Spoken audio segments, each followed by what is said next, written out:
صحابہ کے پاس اتنے کپڑے کہاں تھے، ایسے جاتے تھے اور دشمن ڈر جاتے تھے. ہاں، دشمن ڈر جاتے تھے بالکل. اور صحابہ کو دیکھنے سے پہلے ہی ڈرے ہوئے ہوتے تھے. یہ رستم پہلے سے ہی ڈرا ہوا تھا، اور ان کی ہمت دیکھ کر اور ڈر گئے کہ اس پوشاک میں، اس دربار میں ایسی ہمت سے بات کرے، ایسی شجاعت سے بات کرے، عجیب ہے. پوچھا کیوں آئے ہو؟ انہوں نے کہا ہم آئے نہیں، ہمیں اللہ نے بھیجا ہے. کیوں بھیجا ہے؟ کہ بات کو نہیں سنی. عرب کے لوگ اپنی نسل کی حفاظت کرتے ہیں. یہ ہے صحابہ رضی اللہ تعالیٰ عنہم اجمعین دنیا کے دھوکے سے نکل چکے تھے. دنیا کے دھوکے سے نکل چکے تھے. ہاں، اللہ کی طرف نظر ہے، رسول کی طرف نظر ہے. اللہ کی طرف سے اللہ کے رسول کیا فرماتے ہیں، جو فرماتے ہیں وہی کرنا ہے. اللہ فرماتے ہیں میرے رسول کی اطاعت میری اطاعت ہے. چلو میرا رسول جس سے روک دے اس سے رک جاؤ، جس کو کرنے کے لیے کہے اس کو کرو. خذوا ما آتاکم الرسول فخذوه ما آتاکم الرسول فخذوه وما نهاکم عنه فانتهوا. صحابہ کی شان یہ تھی، جس سے روکتے تھے اس کو چھوڑ دیتے اور جس کو لینے کے لیے کہتے اس کو لے لیتے. تو بھائی ہماری حال جو ہے، ابھی تک ہم دھوکے میں پڑے ہوئے ہیں دنیا کے. کوئی مال کے دھوکے میں، کوئی اپنے جائیداد کے دھوکے میں، کوئی اپنی تجارت کے دھوکے میں. اس کا ثبوت یہ ہے جب کسی کو نکلنے کے لیے کہا جاتا ہے وہ کہتا ہے کہ میری تجارت کے بغیر تو کام نہیں چلتا. ذرا سا تھوڑی دیر بعد نکلتے ہیں، پہلے تجارت کو سنبھال لیتے ہیں، ہاں، مال کو سنبھال لیتے ہیں، جائیداد کی انتظام کر لیتے ہیں، پھر نکلتے ہیں.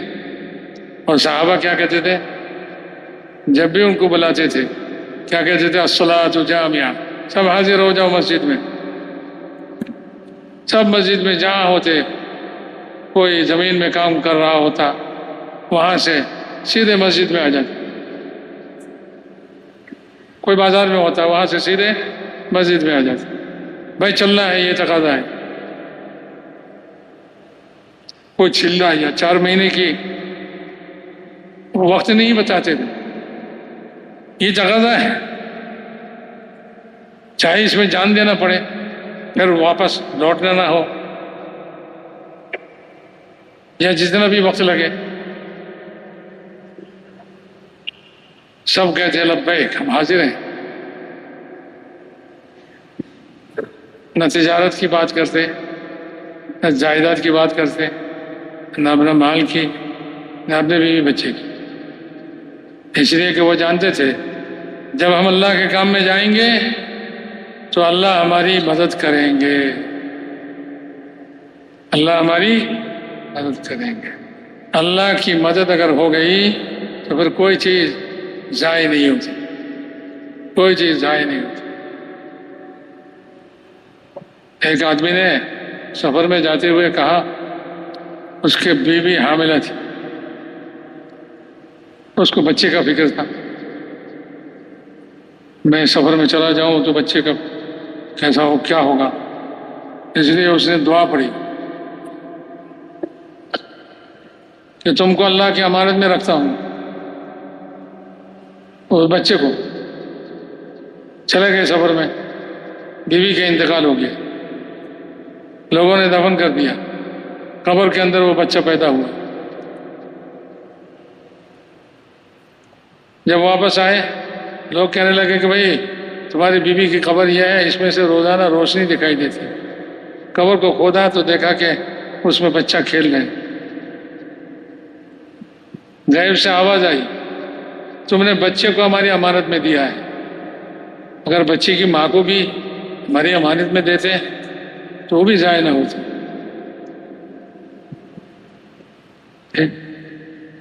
استودعکم اللہ الذی لا تضیع ودائعہ، یہ دعا پڑھتے ہیں کہ ہم تم کو اللہ کی امانت میں دیتے ہیں جس کی امانت کبھی ضائع نہ ہوتی، نہیں ہوتی۔ بس سفر میں چلے گئے، بچہ کو امانت میں رکھ کر اللہ کے، بچہ صحیح سلامت رہا اور بچے کی ماں وہ فوت ہو گئی، اس لیے کہ اس کو تو امانت میں نہیں رکھا۔ یہ ہے میرے محترم دوستوں بزرگوں، سارے مشکل کا حل کلمہ میں موجود ہے۔ اگر کلمہ دل میں اتر جائے، یہ تبلیغ کی محنت، دعوت کی محنت اسی لیے ہے کہ ہمارے دل کے اندر یہ کلمہ اتر جائے اور مال کا دھوکہ ہمارے دلوں سے نکل جائے۔ ہم کبھی عذر نہ کریں کہ ہمارے مال کا انتظام کیا ہوگا، ہماری تجارت کا کیا ہوگا، ہمارے گھر والوں کا کیا ہوگا۔ بھائی اس کو اللہ کی امانت میں رکھ کے جائیں، اے اللہ آپ کی امانت میں، سچ مچ کا جو اللہ کی امانت میں رکھ کے جائے گا اس کی امانت کبھی ضائع نہیں ہوگی۔ لیکن ہم سچ مچ کے نہیں کرتے، ایسے بولتے ہیں، دل کے اندر سارے دھوکے موجود ہیں، دل دھوکے سے خالی نہیں ہوتا۔ اس لیے اللہ کے راستے میں زیادہ سے زیادہ مال خرچ کرو تاکہ مال کا دھوکہ نکل جائے، اور زیادہ سے زیادہ وقت اللہ کے راستے میں نکالو تاکہ ساری چیزوں کا دھوکہ اندر سے نکل جائے، خود کا بھی دھوکہ نکل جائے۔ لوگوں کو کہتے ہیں کہ بھائی مال سے نہیں ہوتا، دکان سے نہیں ہوتا، تجارت سے نہیں ہوتا، دفتر سے نہیں ہوتا، نوکری سے نہیں ہوتا، سب کو کہتے ہیں، لیکن کبھی یہ نہیں کہتے کہ میرے سے بھی نہیں ہوتا۔ ہاں بھائی جب یہ دعوت دیتے ہیں تو یہ بھی کہنا ہے کہ میرے سے بھی کچھ نہیں ہوتا، تاکہ میرا بھی دھوکہ نکل جائے۔ کہتے ہیں میں کرتا ہوں، میں نے کیا ہے، میں نہیں، سب اللہ نے کیا ہے۔ ٹھیک ہے بھائی، لیکن ایک کھانے پینے اور پہننے، ان ساری چیزوں میں اللہ تعالیٰ نے کوئی کامیابی نہیں رکھی۔ کامیابی کس میں رکھی ہے؟ کلمے میں، یہ کلمہ پڑھ لو، دل میں اتار لو، تم دنیا کے دھوکوں سے بچ جاؤ تو پھر تم کامیاب ہو جاؤ گے۔ قولوا لا الہ الا اللہ تفلحوا، کلمہ پڑھ لو تم کامیاب ہو جاؤ گے۔ صحابہ کلمہ پڑھ لیا اور وہ کامیاب ہو گئے۔ شروع میں کپڑا نہیں تھا، کم تھا، تھوڑا تھا، صرف ایک ازار تھا، اوڑھنے کی کوئی چادر بھی نہیں تھی۔ بعد میں کرتا ملا، پاجامہ ملا، سب کچھ ملا، کپڑا ملا۔ ایک صحابی تھے، وہ مکے میں کرتا پہنے ہوئے تھے، سب کچھ تھا ان کے پاس، نماز پڑھنے کے لیے تیار ہوا اور اپنا کرتا اتار کے خالی بدن، صرف ازار ہے، خالی بدن کرتا اتار کے رکھ دیا اور خالی بدن نماز پڑھنے لگے۔ لوگ دیکھتے رہے، ارے بھائی یہ کیسا آدمی ہے، کرتا ہوتے ہوئے خالی بدن نماز پڑھ رہا ہے۔ نماز کے بعد لوگوں نے پوچھا آپ نے ایسا کیوں کیا؟ تو انہوں نے کہا تم جیسے احمقوں کو سکھانے کے لیے۔ ارے رسول پاک صلی اللہ علیہ وسلم کے زمانے میں ہمارے پاس جو کپڑے کہاں ہوتے تھے، ایک ہی کپڑا ہوتا تھا جس سے ہم اپنے سطر کو ڈھانپ لیتے تھے، اور اوپر کا بدن ہمارا خالی ہوتا تھا، اور یہ خالی بدن سے ہم حضور کے ساتھ، حضور کے پیچھے، حضور کی مسجد میں نماز پڑھتے تھے۔ ہماری نماز ہو جاتی تھی. اب تم احمق لوگ جو ہے یہ سمجھنے لگ گئے بغیر کرتا کے کیسے نماز پڑھیں. تو تمہیں سکھانے کے لیے میں نے اپنا کرتا اتار کے خالی بدن نماز پڑھا تاکہ تم بھی سیکھ لو خالی بدن نماز ہو جاتی ہے. تو یہ کہہ رہا تھا صحابہ کے پاس کپڑا کہاں تھے. روم کا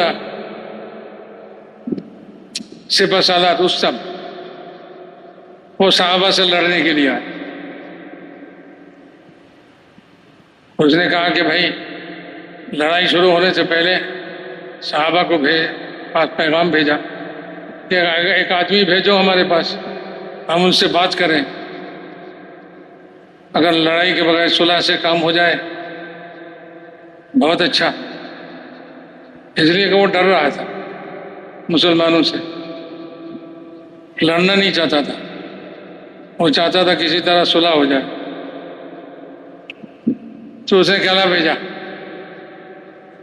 تو صحابہ کے اندر مشورہ ہوا بھائی کس کو بھیجیں. تو مشورے میں طے ہوا پہلا دن ربیعی ابن عامر رضی اللہ عنہ ان کو بھیجا جائے. ٹھیک ہے، وہ چلے. ان کا کرتا کیا ہوا، وہ اونٹ کے پیٹھ پر گدا ہوتا ہے نا، اس کے نیچے ایک ٹانٹ ہوتا ہے، وہ اس ٹانٹ کو بیچ میں سے پھاڑ کے گلے میں اتار دیا. یہ کرتا ہے. اور اس کو کمر بند کا کہاں سے اس کو باندھے کیسے، کہتے ہیں کھجور کے رسی وہ لیا اور اس سے اپنے کمر میں کمر بند کی طرح باندھا. اور پگڑی چاہیے تو اونٹ کے لگام کھول کر اس کو پگڑی کی طرح اپنے سر میں پیش لی. دیکھنے میں کیسا لگتا ہے ایسا آدمی؟ ہاں، آپ لوگ تو بغیر ہنسے نہیں رہ سکو گے کہ ایسے عجیب پوشاک ہے. ہاں، تو ایک بہت ہی کمزور قسم کا گدھا لیا، اس پر بیٹھے. وہ گدھا جو ہے ان کو لے کر کھڑا نہیں ہو سکتا تھا، لوگوں نے پکڑ کے جو ہے اس گدھے کو کھڑا کر دیا. ہاتھ میں ایک نیزہ لیا، چلے. رستم کا دربار اس نے قصداً اس نے اپنے دربار کو سجایا تاکہ اس سجاوٹ سے مسلمانوں کو بھڑکا دے، ڈرا دے. یہ کیسے بن ٹھن کے بیٹھے. اس کا تخت سونے کا تھا. وہ سارے بستر جو ہے بچھائے، وہ گلیچے بچھائے بہت دور تک. اور اس کے فوجی عمرا جو ہے وہ بھی بہت عمدہ کپڑا وغیرہ پہن کے بیٹھ گئے. یہ آئے اور ان کا گدھا بہت کمزور تھا. گدھا کو کدا کے وہ کارپیٹ پر اٹھا دیا، گلیچے پر اٹھا دیا. اور ہاتھ میں نیزہ تھا، اور نیزہ گلیچے پر مارتے ہوئے جا رہے تھے. جتنا گلیچہ تھا سب کو سوراخ کر دیا، سب کو خراب کر دیا.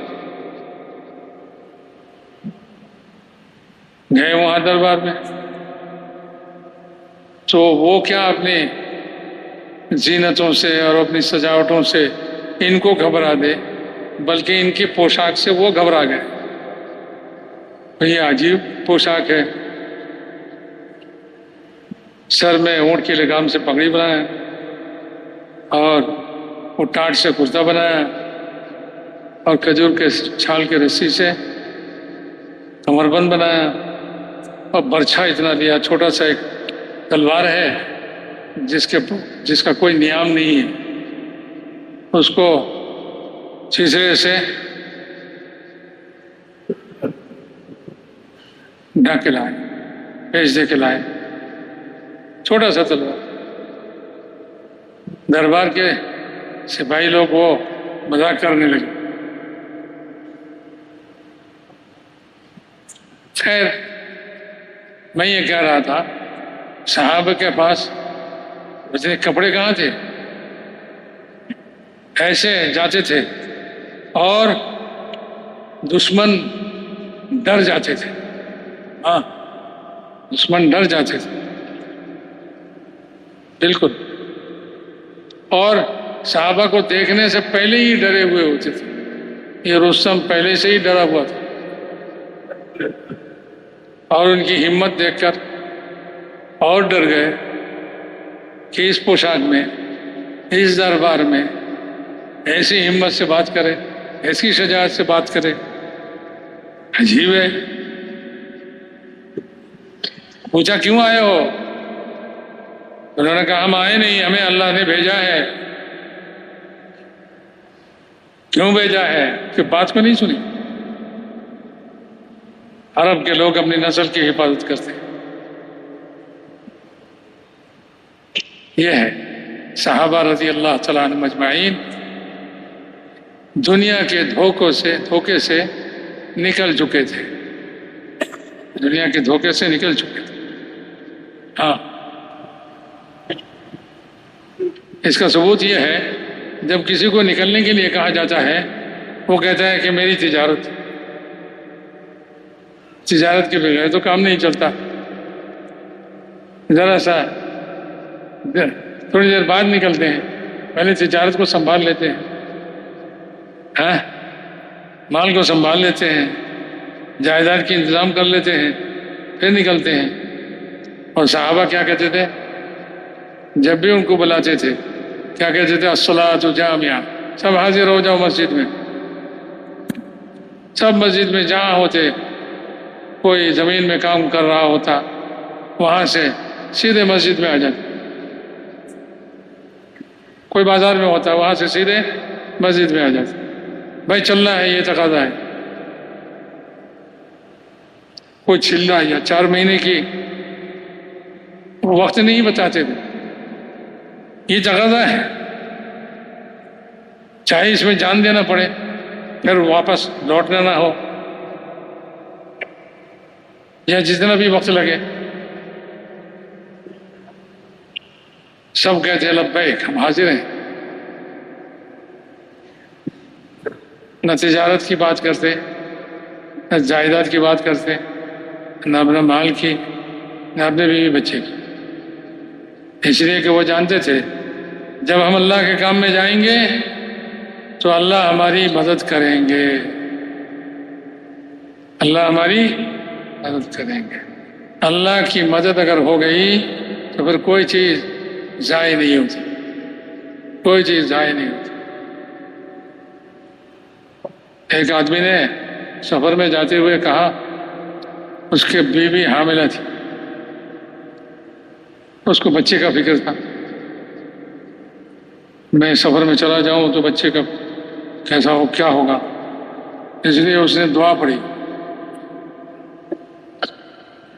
کہ تم کو اللہ کی امانت میں رکھتا ہوں۔